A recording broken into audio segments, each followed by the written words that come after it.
how to tie the perfect necktie and get the length right every time.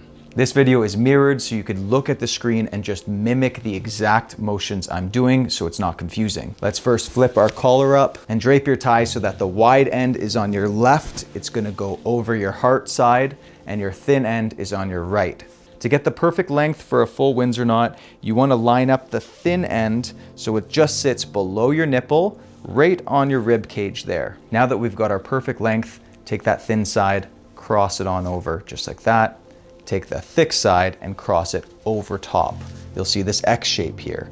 You want to pinch that just with your left hand. Just have that pinch there. With your right hand, place it down on this fat part and just slide it up underneath that neck hole, just like that. You could pinch with this left hand so it stays, and now we'll pull it front and through. Now when that's pulled through, we want to put a little bit of tension and pull down. And our next move is going to go under and across, but I like to switch hands here. Just switch just like that. And now the inside of the tie is facing out. Now we are going to wrap up and through the hole.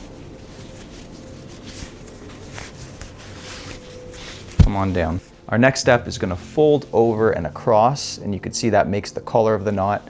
But before we do that, just switch your left hand underneath and pinch with 2 fingers right on your knot. Take your other hand and grab it, come across.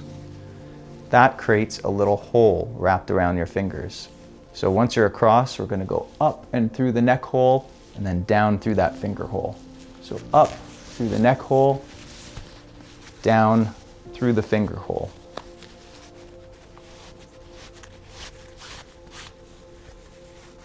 Perfect.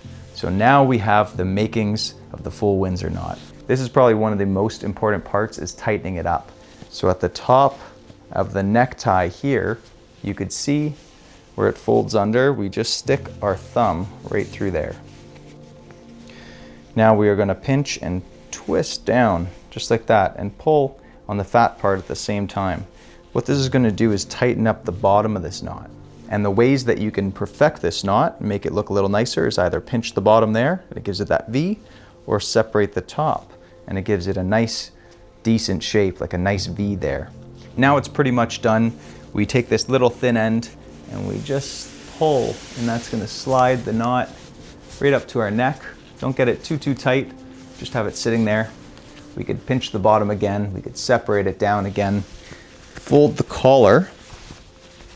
So now we should have the perfect length necktie that sits right at our belt buckle. It's generally acceptable to be 1 inch in any direction.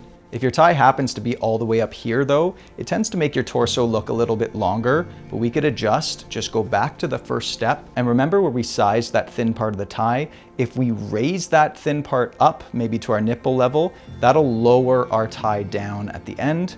And if your tie was too long, you could do the reverse. Bring that thin end down and that'll raise your tie up to the perfect level.